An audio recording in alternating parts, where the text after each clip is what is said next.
जय हिंद दोस्तों, स्वागत है बोर्ड यात्रा एजुकेशन में। आप लोग मैट्रिक परीक्षा 2025 में एग्जाम देने वाले हैं, तो आप लोगों के लिए साइंस का ऑब्जेक्टिव क्वेश्चन लाया हूं, ठीक है, जो कि वेरी वेरी इंपॉर्टेंट है। 90% गारंटी लेता हूं कि क्वेश्चन यहीं से आएगा, ठीक है। आपको क्या करना है, आपको बस याद करना है। एक बार वीडियो देख बस याद हो जाएगा। और ये काफ़ी शानदार सेशन होने वाली है, क्योंकि सारे के सारे पूछे हुए प्रश्न हैं, ठीक है। तो चलिए पहला क्वेश्चन देखते हैं। प्रकाश की किरण गमन करती है। प्रकाश की किरण जो है हमेशा सीधी रेखा में गमन करती है, ठीक है। 2 नंबर, प्रकाश का वेग न्यूनतम होता है। प्रकाश का जो वेग है वो कांच में बहुत ही कम होता है, ठीक है। Option number D. 3 number, motor गाड़ी के चालक के सामने लगा रहता है। मोटर गाड़ी के चालक के सामने लगा रहता है तो उत्तल दर्पण लगा रहता है, ठीक है। और चौथा नंबर क्या बोल रहा है, मोटर कार के हेडलाइट बोल रहा है, इसलिए कंफ्यूज नहीं वाला, यहाँ हेडलाइट बोल रहा है तो क्या बोल रहा है, मोटर कार के हेडलाइट में किसका प्रयोग होता है, तो अवतल दर्पण का। किसका होता है, अवतल दर्पण का। ऑप्शन नंबर सी, ठीक है। 5 नंबर, समतल दर्पण द्वारा बना प्रतिबिंब होता है। समतल दर्पण द्वारा बना प्रतिबिंब होता है तो काल्पनिक होता है। ऑप्शन नंबर सी, ठीक है, याद रखिएगा। 6 नंबर, लेंस की क्षमता का एसआई मात्रक होता है। लेंस की क्षमता का एसआई मात्रक डायोप्टर होता है, ठीक है। और लंबाई का एसआई मात्रक पूछ ले कोई तब तो एंगस्ट्रॉम होता है। क्या होता है, एंगस्ट्रॉम। ऑप्शन नंबर डी, याद रखिएगा।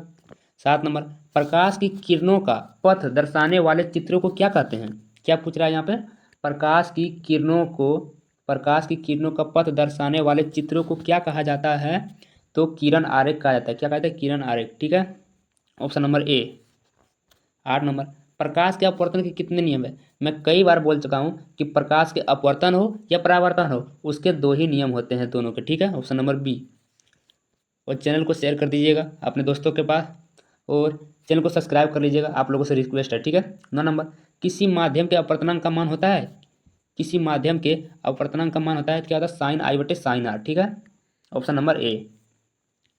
और साइन आई बटे साइन आर का मतलब क्या होता है, आपतन कोण परावर्तन कोण, ठीक है। 10 नंबर, प्रकाश के किरणों के समूह को क्या कहते हैं। प्रकाश के किरणों के समूह को क्या कहते हैं, तो किरण पुंज कहते हैं। और किरण पुंज जहाँ पर नहीं रहे वहाँ पे प्रकाश पुंज होगा, ठीक है, प्रकाश पुंज। जहाँ किरण पुंज नहीं होगा वहाँ पे प्रकाश पुंज होगा, ये मैं 100% बोल रहा हूँ। 11 नंबर, उत्तल लेंस की क्षमता होती है। उत्तल लेंस की क्षमता होती है, ऋणात्मक होती है, धनात्मक होती है, दोनों होती है। तो इसका सही आंसर हो जाएगा बी, ऑप्शन नंबर। उत्तल लेंस धनात्मक होती है और अवतल लेंस ऋणात्मक होती है, ठीक है। यानी इसका सही आंसर हो जाएगा बी, धनात्मक। Option number B. 12 नंबर, अवतल लेंस की क्षमता होती है, अभी मैंने बोला अवतल लेंस की क्षमता ऋणात्मक होती है। ऑप्शन नंबर ए, ठीक है। 13 नंबर, उत्तल लेंस को कहते हैं, 13 नंबर क्या बोल रहा है, उत्तल लेंस को क्या कहते हैं, तो अभिसारी लेंस कहते हैं। ऑप्शन नंबर ए, ठीक है। उत्तल लेंस को अभिसारी लेंस कहते हैं और अवतल लेंस को अपसारी लेंस कहते हैं, याद रहेगा। 14 नंबर, अवतल लेंस को कहते हैं, अभी मैंने बोला अवतल लेंस को अपसारी लेंस कहते हैं। ऑप्शन नंबर सी, ठीक है। उम्मीद करता हूँ आप लोगों को बहुत अच्छे से आ रहा होगा। 15 नंबर, निम्न में से कौन सा पदार्थ लेंस बनाने के लिए प्रयुक्त नहीं किया जा सकता है, तो जल को लेंस बनाने के लिए प्रयुक्त कर सकते हैं, कांच को भी कर सकते हैं और प्लास्टिक को भी कर सकते हैं। यानी कि इसका सही आंसर हो जाएगा मिट्टी को लेंस बनाने के लिए प्रयुक्त नहीं कर सकते हैं। ऑप्शन नंबर डी, ठीक है। 16 नंबर, किस दर्पण से हमेशा वस्तु से छोटा प्रतिबिंब प्राप्त होता है। किस दर्पण से हमेशा वस्तु से छोटा प्रतिबिंब प्राप्त होता है, तो उत्तल दर्पण होता है। क्या होता है, उत्तल दर्पण। ऑप्शन नंबर बी, ठीक है, याद रहेगा। 17 नंबर, किस दर्पण से वस्तु का बड़ा प्रतिबिंब बनता है। किस दर्पण से वस्तु का बड़ा प्रतिबिंब बनता है, तो अवतल दर्पण से, ठीक है। Option number B. और क्लास आपको अच्छी लगे तो लाइक जरूर कीजिएगा और कमेंट में बताइएगा, ठीक है। 18 नंबर, प्रकाश के परावर्तन के कितने नियम है। प्रकाश के परावर्तन के कितने नियम है, मैंने आगे भी बोला कि प्रकाश के परावर्तन हो या अपवर्तन हो उसके 2 नियम होते हैं, ठीक है। Option number B. 19 नंबर, जब प्रकाश की किरण हवा से कांच में प्रवेश करती है तो मुड़ जाती है।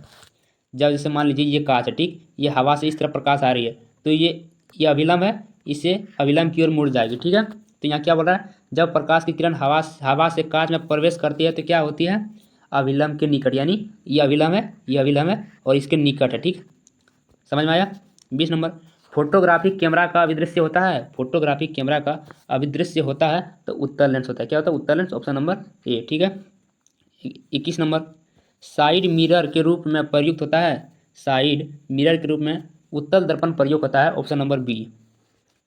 22 नंबर, एक अवतल दर्पण की फोकस दूरी 20 सेंटीमीटर है तो उसकी विकृता त्रिज्या क्या होगी। देखिए क्या पूछ रहा है, एक अवतल दर्पण की फोकस दूरी एफ बराबर 10 सेंटीमीटर है, ठीक है। एफ बराबर 10 सेंटीमीटर। उसकी विकृता त्रिज्या निकालने में तो आर बराबर क्या होता है, 2F होता है, ठीक है। आर बराबर 2F, तो यानी 2 को 10 से गुना कर दीजिए, 20 हो जाएगा। ऑप्शन नंबर बी, 20 सेंटीमीटर, ठीक है।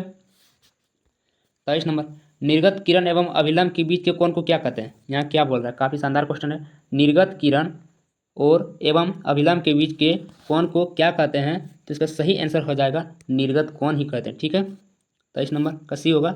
24 नंबर, सरल सूक्ष्मदर्शी में किसका उपयोग होता है। सरल सूक्ष्मदर्शी में किसका उपयोग होता है। सरल सूक्ष्मदर्शी में उत्तल लेंस का उपयोग होता है। किसका होता है, उत्तल लेंस का। Option number D. उत्तल देख के सिर्फ मत मारिएगा, गलत हो जाएगा वो, यहाँ क्योंकि यहाँ पे दर्पण है, लेंस में मारना है, ठीक है। 25 नंबर, किस लेंस के द्वारा सिर्फ काल्पनिक प्रतिबिंब बनता है। काफ़ी मज़ेदार क्वेश्चन है ये।